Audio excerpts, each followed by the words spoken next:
be the king of the jungle. There's no way you can tame a lion. And that's me. And that's me. The power is for real. And the entire sport of boxing is hearing Charlo's roar. What? He is the king of this jungle. Lions only, baby.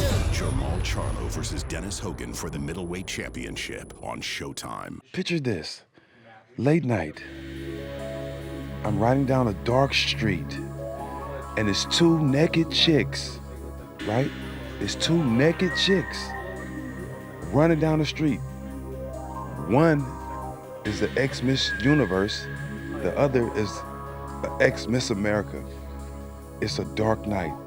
They're running down the street naked. I don't know why I'm down the street, but I was smoking and I made a wrong turn.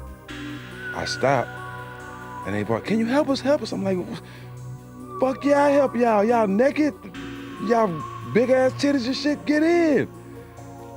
Going, I get to start to drive and I get the accident, like, where y'all running from, you know? Cause you know, you see motherfuckers running, you just start running too. So I just hit the gas.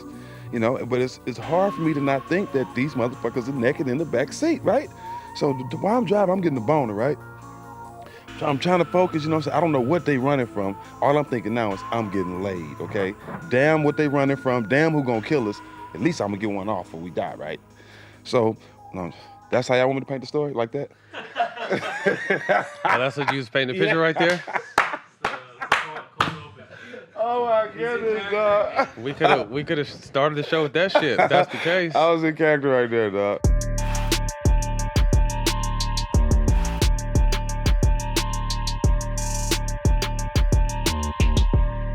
Episode 7, All the Smoke. Welcome back. Siete. My brethren in mind. What's up, my brother? This episode, we're going to go in depth into me and Jack's crazy journey through the NBA. Tell some personal stories, some ups, some downs, and hope you guys enjoy it. That's right. So today we're going to talk about the last of a dying breed, which was trash talking in the NBA. Me and Jack caught the end of it. We missed the greats like Gary Payton and guys like that really got in your face and really talk shit. Jack liked to talk shit. He got a big mouth. He liked to talk. I wasn't really someone that talked. I kind of was a retaliator. But you got a dope story about you and Kobe going at it and how your team ended their quest for a four-peat. I was known to trash talk. You know, that's one of my best assets because 9 out of 10 times, a guy ain't gonna fight in the game, okay? They don't wanna fight. For all y'all that watch NBA games, half of them guys do it for TV.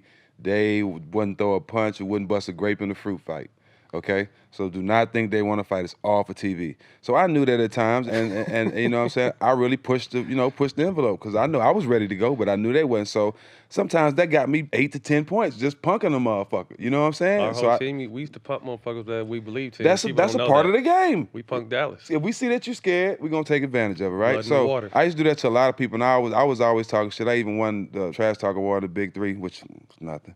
But I remember, playing against Kobe, man. Kobe used to talk trash, but it's hard to kind of go back and forth with him, not only because he shoot a lot, but he making the motherfuckers. He's a bad motherfucker. And you don't get that many attempts. No, not even close. So I finally got a post up on him. You know what I mean? I got the ball on the post. I'm backing him down. I'm looking at him like, this little nigga, and I'm finna, that's how I'm looking at him. Hit him with the shoulder. I turn around and shoot it. He just, wow, whole arm off, right? The referee, I'm on the baseline. The referee right there. So I turn and look at the referee. Kobe takes off with the ball. I'm like, what the fuck?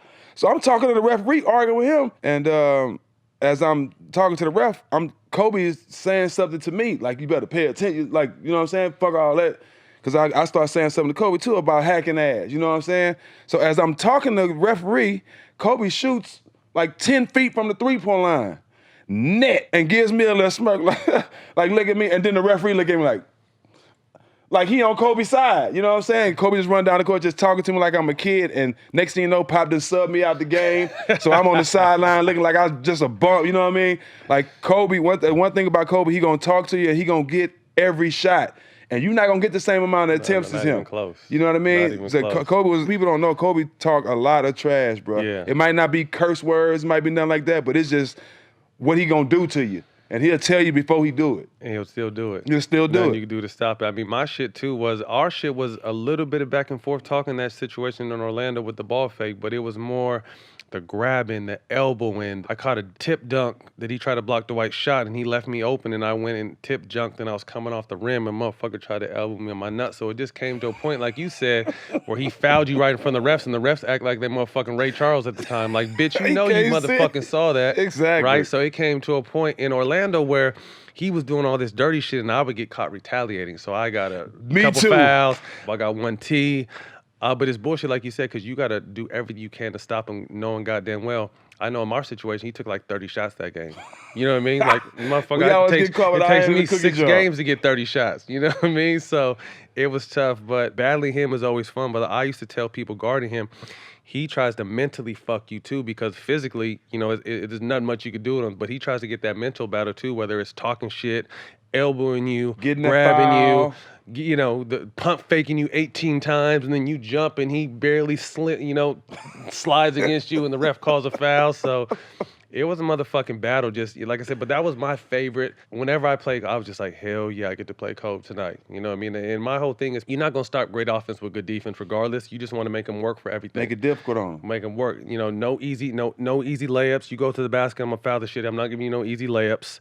I'm gonna make you work for everything. And if you even though having 30 points, I want you to take 30 shots. You remember when Golden State, when me and him was going back to back in threes? Yeah, we went winning the game. We beat him. Yeah, he was talking to. He was looking like, man, come on. He came. I'm talking about he was hitting some crazy shots at the end of that game. Sick. Dog. So you briefly touched on it. I mean, amongst that shit talking and back and forth between you and Kobe, you guys ended their streak for 4 in a row in San Antonio. That's when you got your first ring. Yeah, I mean, they was a dominant team. Nobody wanted to play the Lakers. They had been dominant over the Spurs.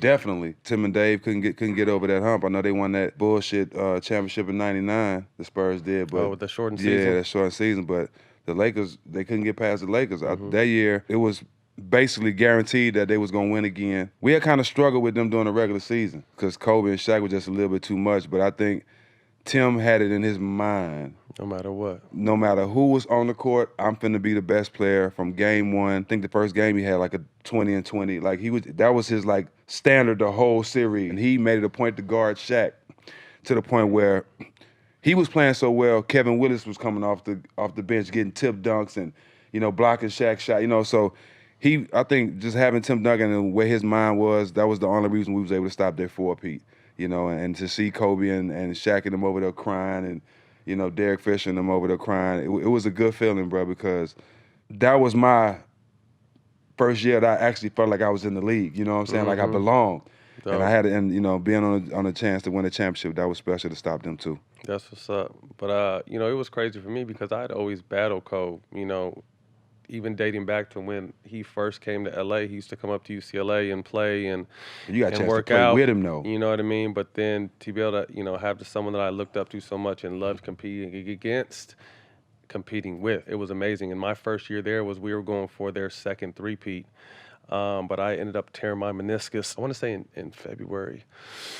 I think that year, and that's the year that we got swept by Dallas, and I think Dallas beat Miami in the finals. But like I said, getting a chance to play with him and seeing his day in, day out preparation, how hard he worked on his game, getting up in the morning and hitting the track and the weights, and I mean like it's still dark outside type shit. Like he was just, I say like an evil genius, you know what I mean, like a beautiful mind. Like he was so obsessed with being the best, but he put the work in too. So it was just amazing to be able to, you know, say that I battled to me against the second greatest player of all time, and then I was actually a teammate with them for a little while too. That shit was dope, man. Like I said, I learned a lot. He wasn't someone who was a vocal. He was the leader, but he wasn't one of those yelling all the time vocal leader. It was a situation when he spoke, you listened, and then he would just give you that motherfucking look.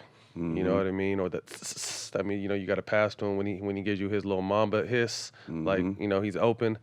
But it was just, you know, lead by example. If your best player is going to go out there every single night and leave it all out there, there's no excuse for no one else not to. I didn't get a chance to play with him, but I got a chance to play with him in the McDonald's All-American game in '96. Early on. And just his presence was like it is now. It's a different energy. When he walked in practice as a 17, 18-year-old, when he walked in practice, we all felt it like he was the next thing, the next big thing, you know? And he was that good, but it was just, I was excited to be on this team in the McDonald's game because I knew how, the ceiling they had for him, and shit, he reached all those expectations. Hell of a run, man. So we talking about experiences, and the game and our experiences and our history of the game, and talk about being on the wrong side of history. You were a part of a team that everybody thought was going to be a championship team. Even, guys that was in the league that played against y'all just knew y'all was on y'all way to the championship. Y'all were real close. Y'all were up 3-1 against the Rockets. And everything went downhill with the team y'all had. Yeah. Tell me about that. That was an interesting series. That was our Lob City team, very talented team, but for some reason or another, we just couldn't get over the hump. But we really felt like this 2015 season was the year. We beat San Antonio in a crazy back-and-forth 7-game series. Who just the roster? Our roster, so who was it? It was CP, JJ, me, Blake, DJ. We had Big Baby off the bench. Reigning 6-man Jamal Crawford, Hito Turkoglu, Spencer Haas. Well, how did y'all fuck up the church money? I don't know, man. But it was back to that. I think it was game 5. We were up a lot, and they benched James. So we're thinking, shit, okay, we're done. We're about to play the Warriors in the next round. But all of a sudden, their bench, led by Josh Smith, beat the fucking brakes off us. Just hitting threes, transition. They completely snatched the air out of Staples Center. Jay Smooth went crazy on y'all? Crazy on us, hitting threes, dunking. He just led the bench. Like I said, they had benched James. So we figured, okay, I can't wait. We're going home to play Golden State to see who goes to the finals. And they came back, beat us in that game. Game 5, Game 6, and Game 7. We didn't stand a chance. Really? They handed it to us. And like, what changed? Like, I don't know, just that big word, momentum. It was just the momentum shift, and it was almost like there was nothing to do, nothing we could do to get it back. Game 7, they closed it out. They were beating y'all ass. Y'all was up 3-1. Yeah, they came back. They came beat, back and swept us. I mean, basically, we were up 3-1 and got swept, which was crazy, too, because that's the year Golden State won their first championship. But if you take it back the year before that, 2014, we were the last team to knock them out. You know what I mean? We knew they were going to be something to reckon with. We just, still thought we had the upper hand on them. So everyone was expecting that Clippers, Golden State, Western Conference Finals, and, the winner was going to play LeBron. Houston took them there, too. They battled. They definitely battled. You know what I mean? But, Golden State got over the hump, and then, that was the beginning of their run. But definitely just a missed opportunity with that Lob City team as a whole. What was that locker room like afterwards? Walking in the locker room, I know everybody was dead. Sick, dead. Lost your dog. It was tough, Your girlfriend man. found your bat phone. Ooh. That feeling. That's a horrible feeling. That's, man, I'm That's talking like about, when you see the lights in your rear view from the cop and your motherfucking stomach just goes to the bottom of your stomach. Hey, you just put the your blood out, heart. so you can't, oh, man. That's a hell of a feeling, bro. I had to swallow one time. It wasn't that big, but had to. Yeah, I mean, that's like an edible. It's just a it rolled was nothing. edible. It tasted disgusting. Yeah, it tastes not Horrible. the same. But anyway, yeah, like I said, it was just a missed opportunity for that team. We felt like we had so much talent, but I just really feel our weakness, our kryptonite was ourselves. We kept getting in our way.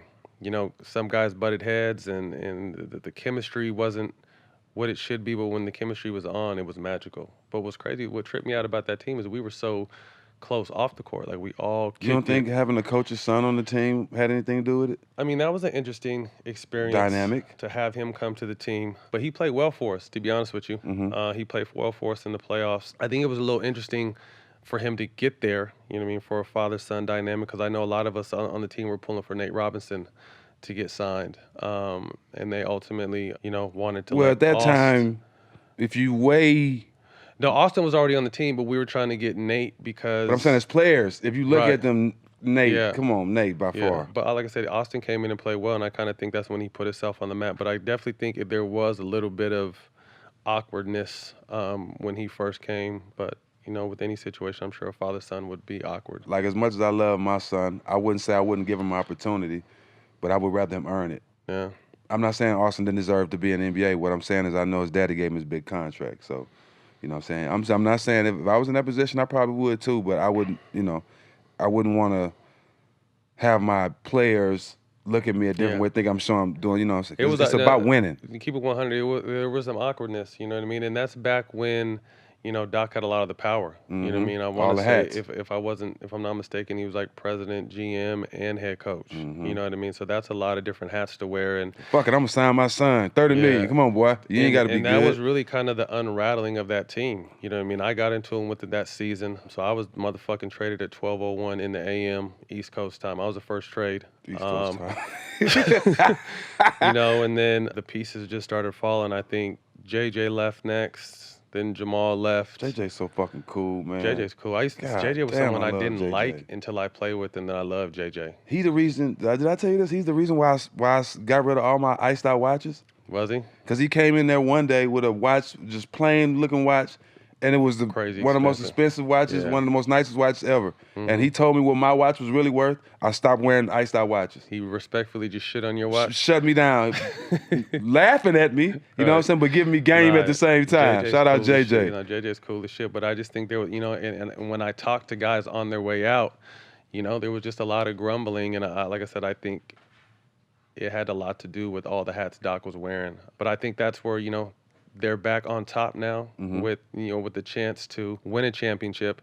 And I think it's good because now they have management in place and GMs in place and presidents in place, and Doc can do what he does best. Doc is a great coach. He got some hell of assistant coaches around him Great too. supporting cast, but just a great motivator. You know, a coach that's been a player and had a successful career as a player, so he understands us and understands what's more important. And he understands that the games are more important than practice, and he really caters to his guys, and he's big on sleep. So Doc wasn't no punk either. Doc knocked some people Doc out. always, Doc would throw hands. Yeah, Doc threw would definitely hands. throw- Shout out Doc, man. Yeah. Hands. So You got hands? but just definitely just a missed opportunity. I feel that was like kind of my one. Damn, what the fuck were we thinking? Like when I look back on my career, there's no way that we shouldn't have won at least one championship with that team. Yeah. So round two, your second go around with the Spurs. First one, you win a championship. Contract negotiations don't go how you want them to go. You choose to keep it pushing. Get traded back there in 2012 from Milwaukee. Up 2-1. We up 2-1 against OKC or 3-1? 2-0. Up 2-0 against OKC. Let you tell it. Tony Parker was going for MVP. Yeah, I mean, you know, things was going smooth. We were playing together. First two games of that series were in San Antonio. We go up 2-0. Everybody's happy. I think me and Kawhi were playing decent defense on KD and James. You know, we were kind of holding them down. Shit just went south. We get to game three, and Tony Parker basically stopped trusting us. He was making real late passes, and give James Harden credit. He just turned it up. He went crazy. You know, he went crazy in some games, and, you know, KD was solid. KD was the best player, you know, on the floor almost every night. But we took him to game six. After they won 3 in a row, we in game 6. And you can listen to the announcers. Tony Parker had Steven Jackson wide open. Tony Parker missed Steven Jackson again. Like, it's so obvious during the course of the year you hear announcers say this. Like, I knew it, but people didn't want to address Tony looking me off. So, I mean, what happened? You know what I mean? What was the disconnect with Tony? Well, I just think he became real selfish. You know, Tim was slowing down. He felt like he had to do more. Okay. But that wasn't the case. Ginobili was still good. You had Kawhi coming into his own. I was still able to knock down shots. So I think he stopped trusting us. That's big. You know, I even remember after game 6, I'm sitting on the floor, me and Kawhi sitting side by side, and Tim came put his hand on both of us because he know we played our ass off. And they know that Tony was forcing shit. And I can show you on film. You know what I'm saying? It's right, it's documented. But I remember sitting in the locker room and Pop came in the locker room and put his hand on my shoulder when me and Kawhi was sitting right there. He was like, we did everything we could. We just didn't trust each other. He didn't want to say, Tony didn't trust us. We just, you know what I'm saying? Right. But we all knew. When he said that, we all knew. Right. You know what I mean? And I could have had another championship. I could have had another championship, man. That year, we was 2 games away from making it to the finals, and we was going to win that shit. So OKC eventually lost to Miami, right? In the finals, yeah. Okay. So following season, 2013, 55 games in the season right before. Really not playing. He throwing me in there garbage minutes and, you know, throwing me in and out, you know. And what people don't know, Matt, and you know this, and they was doing this to Carmelo. I'm not saying I'm on Carmelo level, but scorers and guys that play off rhythm and stuff, you can't throw them in 4 minutes in the third quarter and expect them to do an instant spark. You can't throw them in 2 minutes in the fourth quarter and expect them to throw an instant spark, like always be ready and expect them to come out and play well. That's the situations they throw you in to make you look like you can't play. This is what they did Melo and got him out the way. So Pop was doing that to me the whole season. He'll throw me in there, I never know when I'm going to play, and it was different from the year before. I just came out playing well in the finals, in the Western Conference Finals. Mm-hmm. So he was doing that all year, and I didn't understand, why I wasn't just getting the opportunity to play. I was playing great in practice. I was busting my teammates' ass in practice. You know what I'm saying? You can ask Kawhi, they'll tell you. I had no reason not to be playing. The way he was playing me and the Spurs he was playing me, I couldn't play my best basketball because I'm a rhythm guy. Timing. You know what I mean? And it didn't look good for a while. Who were you playing behind at the time? That was a young Kawhi. You were back Danny Green. Yep, and Ginobili. So you're back in Oklahoma. I'm playing behind all them. Mm-hmm. Now, I remember you hit me on the bus. We was in New Orleans, and I seen you had just got released. I'm like, what the fuck? Right before the playoffs. Yeah, that shit was crazy, man. I remember coming out of practice. I had a great practice. You know how I practice. Mm-hmm. If I hit a three on somebody, bitch, you know what I'm saying? But it ain't personal. You know what I'm saying? Get your ass up. That's how I'm talking. Right. I'm probably the only person in Spurs history that practiced like that. You know what I'm saying? Maybe Mario Elliott or somebody like that. You know what I'm saying? But I'm the only one in Spurs history that practiced like that. Tim loved it. Tim Duncan loved it. He loved the way I played and all that. You know what I'm saying? It scared people at the time. We had a point guard on the team. His last name was DeColo. He loved me, you know what I mean? But I hit a shot on him for game one at practice. And I was like, get up, bitch. And Pop, like, I saw it. He didn't say nothing, but I saw his face like, come on, Jack. Like, but this is how I play. I wasn't playing much, so my games was practices. Right. You know what I mean? And this is how I played. So I'm walking in the locker room. I remember I'm having a great, I'm feeling good. Tim coming there messing with me, like, great practice, boy, And as I'm in the locker room, one of the trainers come like, Pop want to talk to you in the film room. That's like getting called to the principal's office. But I'm not feeling that. I'm thinking he finna tell me, great practice, I'm going to play you, like, get your shit together, you know what I'm saying? Right. That's what I'm thinking. Right. I go in there. As soon as I go in, I see his face, killed my whole mood. I want to just kick him in his fucking face. When I saw his face, I just wanted to kick the shit out of him because I know this is not going to go how I expect it to.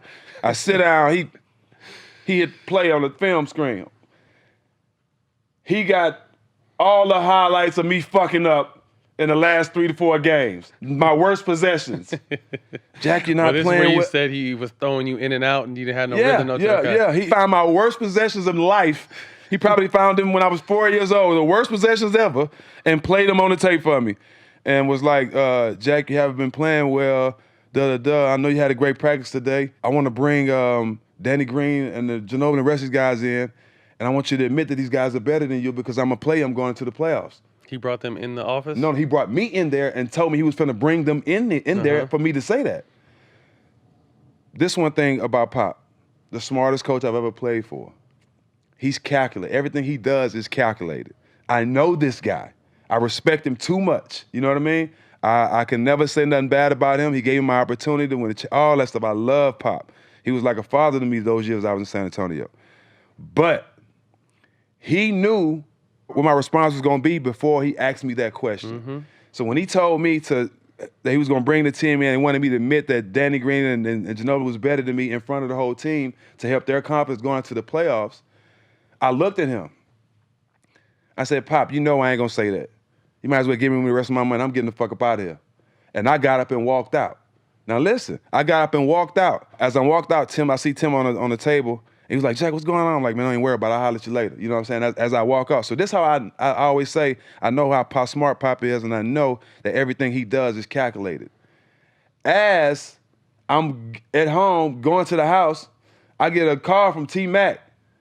T-Mac flying in town, asking me, well, what's going on? He flying in. San Antonio flying him in. He coming in right now. So they had already was bringing T-Mac in. So he was trying to set up a way for you to let me down easy. So he wanted me to set myself up by saying that in front of the team. To cut yourself. Right.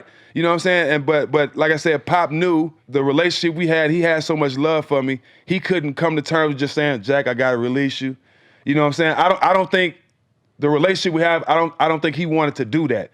And that's why he put me in that position. To cut yourself. Because he knew I was going to cut myself. Fuck no, I ain't saying, I'm not to this day.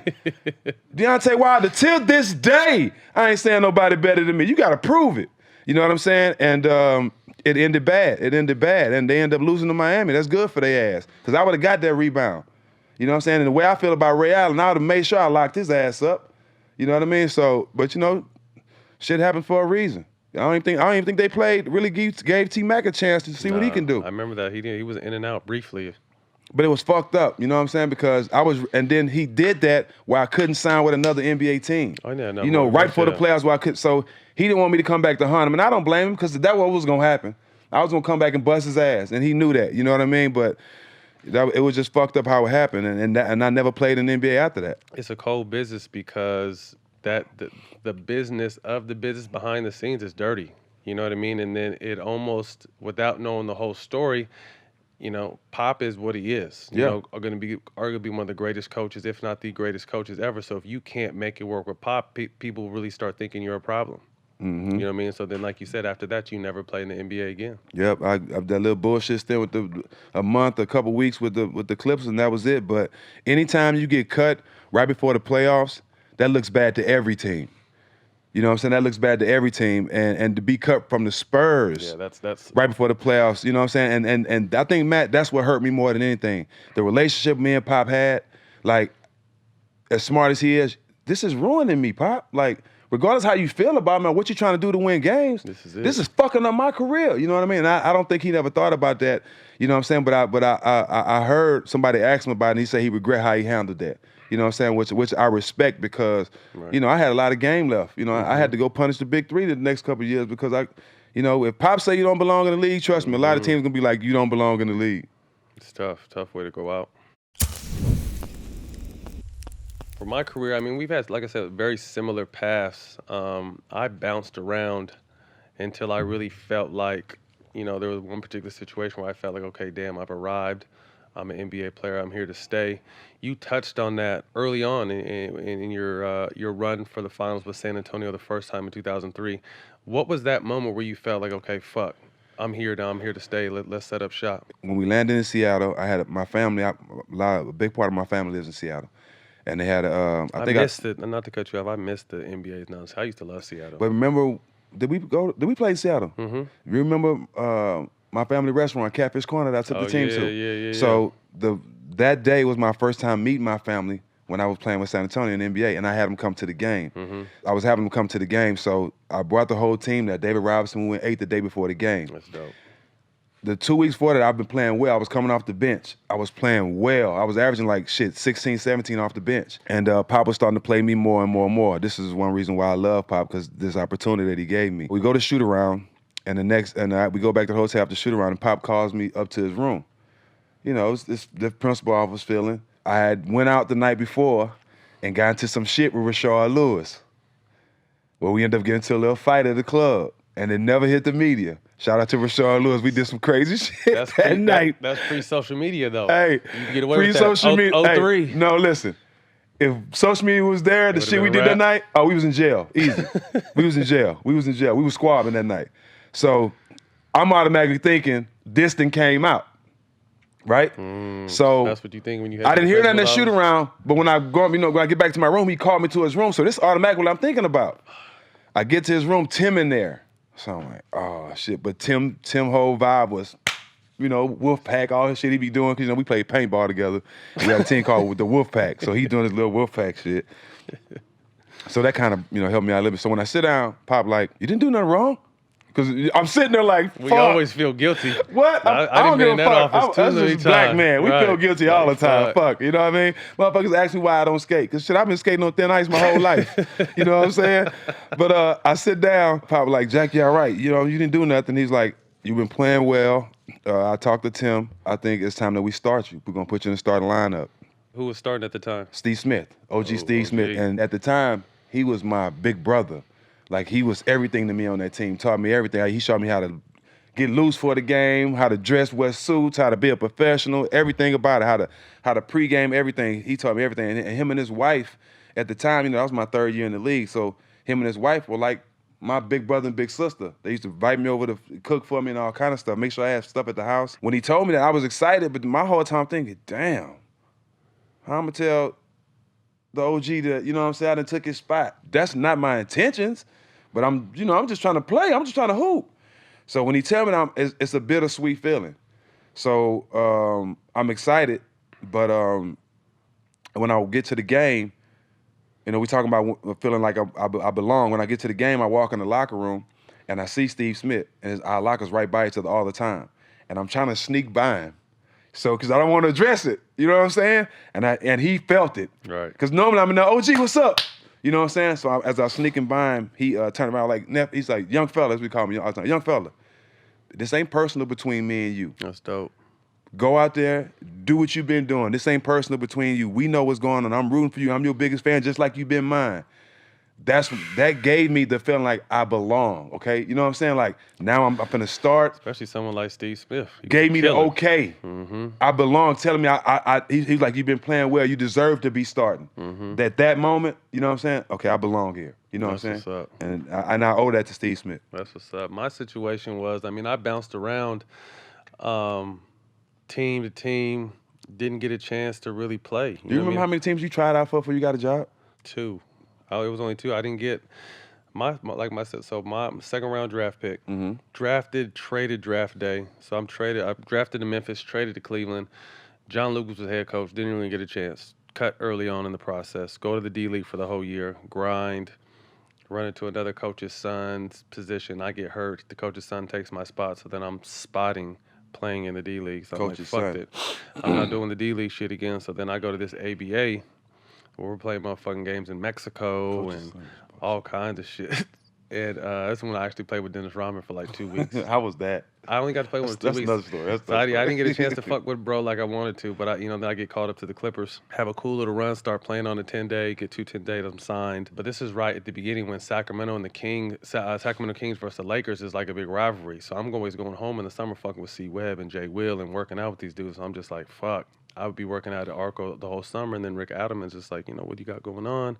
It's like, it's kind of up in the air. I knew we were talking to going back to the Clippers for a 2-year deal, but I was like, shit, if I can go home and play with my hometown team while they're dope, it's a no-brainer. So I ended up signing a deal in Sac. Season doesn't start off the way it's supposed to. They ended up trading Chris Webber, and I was just a throw-in. So I go with Webb to Philly. 2.5 years, don't really get a chance to play.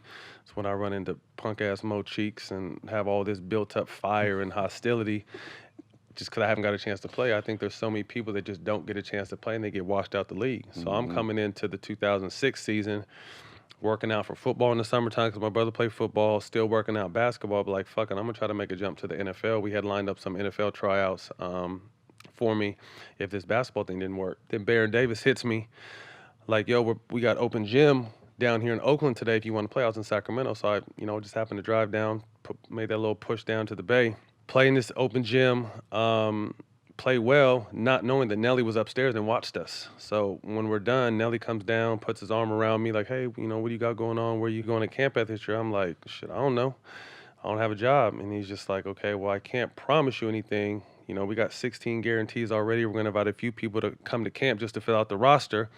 I can't promise you a spot, but if you play like you played today, I'm going to give you a chance. So I'm like, okay, shit, this is the first time a coach has had that, like, enough time to even talk to me, really recognize me, but it almost sounded like, he just gave me that little bit of confidence I needed. So I go into camp, do what I got to do. They end up cutting 2 dudes, cut the dudes they just brought to camp, and I make the team. So I start off on the bench and kind of work my way into playing and then playing a lot. And there was a little run there. I got hot. I had like 2 or 3 games in a row where I was over 20, if I'm not mistaken. And we come down in one city, and you know how much Nelly smoked. I didn't have a sweatshirt, and it was cold. Nelly tried to give me his dusty-ass jacket that smelled like a pound of motherfucking cigars. Matt, wear this shit. Pound of Lucky. I'm like, I'm cool, but he almost like bullied me into wearing it. You know what I mean? So I sat there and just wore his little nasty-ass little smoke jacket. But it was like right there. Like, this is the first time that a coach is like fucking with me and really giving me attention and showing that he believed in me. And that little bit of confidence was all I needed, And then shortly after that is when you guys got traded to our team. I knew I had another smoking buddy, and, we made history in that 2.5 month span. But that's really after, almost bouncing around for 4 to 5 seasons. That's where I knew I was like, okay, that's when we made this We Believe run. I'm starting to become a household name. you couldn't tell us that even though it was only the first round, we didn't win. Felt like we won the championship. Nah, man. You know, we was rock Nelly star. did that for all yeah, of us. we though. was He rock made us starring all out. feel like we belonged. But you know what the crazy part was it was a bittersweet situation with Nelly because, and similar with you with Pop, like even though they really gave us our first opportunity, they took it from us too. they took it from us too. And people don't know, like my shit was fucked up. So I come off this We Believe season. So basically I was about to be out the NBA. Nelly gives me a chance, play well. So I started hearing, okay, hey man, you about to get this 25, $30 million contract. You know, you need to get a bigger name agent. So I fired my agent. I'm just listening to all the hype. Fire my agent, whatever, get a different agent. I heard there was a deal that he dropped the ball on. So then it comes back to where Nelly is offering me a 3-year, $12 million deal. So I'm just thinking like, damn, that's low. You know how you was thinking Right. Pop offered you the 3-year, $9 million. I'm just like, after what I did and, you know, how that now I finally get a chance to play, like I know I could be making more. So I ultimately turned that deal down, and the rest of free agency is getting watered down and the money's drying up. So then I end up taking a 1-year, $4 million offer. Looking back on it after the fact, I saw it a lot clearly, but at the time I'm just like, I'm looking at it as just give me this 1-year deal, I'm gonna audition and then I'm gonna get a big payday. Not knowing that next season is when my mom dies right at the beginning of the season, that following the We Believe season. She dies, diagnosed with cancer November 1st, dies November 27th. So within the first 26 days of the season, my mom died, so my season is shot. But what I remember was, you know, just trying to get that magic back. And you guys were there helping me, trying to gas me up and get me going, and like nothing was happening. So I remember I kind of started feeling better, was practicing better. Nelly pulls me to the side out in the back where he used to smoke in the parking lot and tells me straight to my face, I respected it, but I wanted to knock his old ass out. He said, I'm glad you didn't sign your long-term deal here. Your time here is up. And I'm like, hold up, motherfucker. I just battled through all this shit. You know my mom just died. I played the day after my mom died. And you got the motherfucking audacity to tell me that my time up is here. So, I mean, I'm just thinking all this shit in my head. I shook my head and said, okay.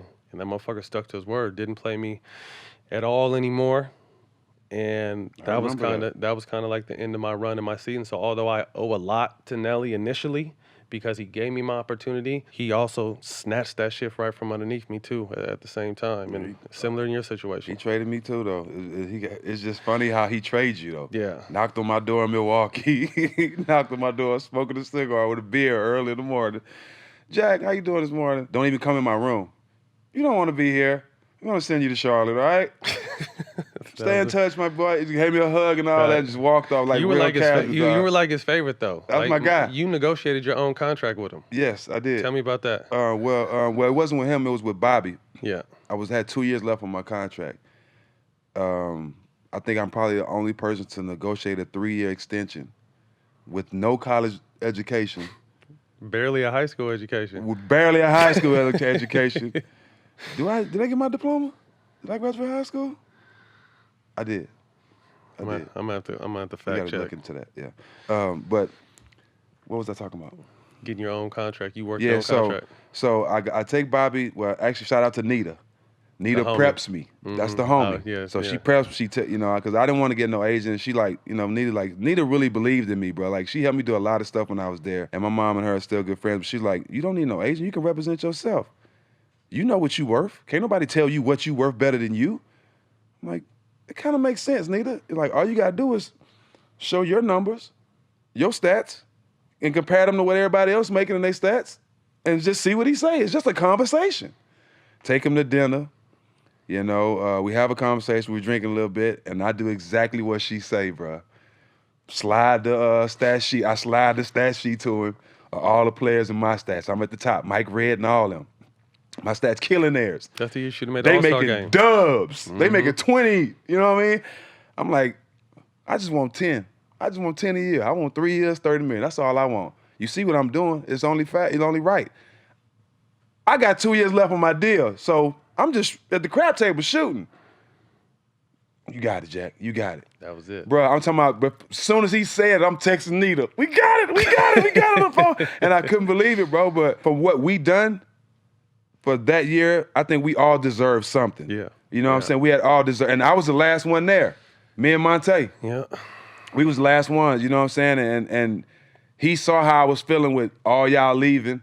You know And what I'm that's saying? when Steph came in too, right? Yeah, yes. That's when I told him I wanted to get traded right after when Steph came. And Monte didn't like it either. You know what I'm saying? But if my dumb ass, if I'd have known this Chef Curry, I would have stayed there and, you know what I'm saying? Did whatever. Fuck, I wish I would have known Chef Curry was gonna be Chef Curry, bro. But shout out to Nita again, man. I was able to negotiate. I just had confidence to sit down with him and negotiate that contract. But the same GM, the Bobby that gave me my contract, lied on me too a year later to Monte. Oh, really? Yeah, and our relationship ain't been the same since. You know, years has passed. You know, we go back a lot to Golden State for the games. And somebody that still works in the organization told me that Bobby told him that I told him how he hurt his ankle. Oh, how he was on this Moped. Really? When I left, Bobby told him Damn. that. And our relationship has never been the same. That's some crazy shit. Yeah, weak ass Bobby. You know what I'm saying? Like that shit was weak. That shit was weak. He was do that because he was mad because I asked to get traded after I got the extension. So that was his way of getting. I'm like, that's bullshit. You know what I mean? What would be a dope thing? Shout out is Monte. I love you, bro. little homie, Tony That's our little Ellis. brother. He didn't have no tattoos, Zero. nothing when we met That him. one night we went to Sacramento, remember? We was up in there getting blowed, and I had my tattoo artist He come in wasn't and put that. nothing. I had my tattoo artist tattoo this same tattoo and the same. Remember how much he was sweating when he was Yes, getting his tattooed? first We was in tattoo. there drinking, smoking, laughing. He was in there sweating like a motherfucker. He came back the next season, more Whole tattoos body, than all legs, of us. back, Tatted up. chest, everything. Like, bro, you just went in. He got more Young- tattoos than all of them. Young Monte. But you know, I think what would be dope is the behind like stories like this. Like our fans only get to see, you know, the finished product. So and so signs for this, so and so signs for that. They don't know the ins and outs of the other deals that failed, that the agents fuck up, that the GM lies on you, they cut you, they trade you.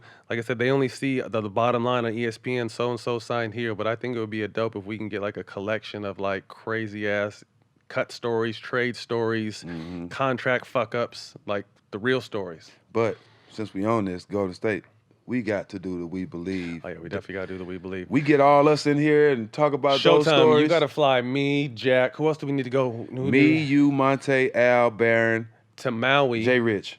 Jay Rich to Maui to sit down on Nelly's cannabis farm. Maui, he got Maui Wowie. Wowie. It's called Nelly Kush. And we gotta go out there and tell this We Believe story, man, because when we tell y'all legendary nights. He invited us out. He wanted us to come and try his product. And that'll be the perfect time to talk about old memories. I love to and try him products. and Al have some stuff to hash We out can too. hash it out. Yeah. Yeah, Al him and didn't like Al. him. You know what I mean? Like it was a fallout with a couple of us. But like I said, Wouldn't you be mad if he had you going, y'all mean? I was mad He as had fuck. Al going all the But we was small ball. Al was our biggest dude. He was our big man. Like dog. me and you were playing the 4 and 5 at time. Like there's no way we're 6'8". Like we found a way to slow down Dirk, but motherfucking y'all was 7 what? It was a game with me and you was guarding Okur and Boozer. Yeah. At the 4 and 5, me and you. Both them dudes outweigh us by 60 pounds, and we still had our own. That motherfucking refs cheated. Fuck y'all. Y'all got to guard us too, though. Straight up. All right, man. That's a wrap. Episode 7. All the smoke. Siete. With my brother Jack. Man, stay tuned, man. We got a hell of a lineup coming for y'all in December. Got some NBA legends coming through and some other creative people in the space that we're really excited to bring you, man. So thank you for tuning in. Man, you can catch us on Showtime Basketball YouTube channel and all platforms streaming podcasts. All of them. How many? All of them. We'll see y'all later. Peace.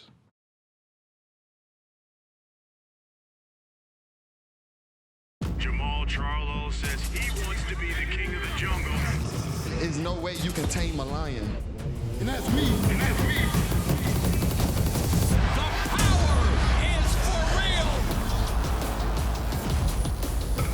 And the entire sport of boxing is hearing Charlo's roar. He is the king of this jungle. Lions only, baby. Jamal Charlo versus Dennis Hogan for the middleweight championship on Showtime.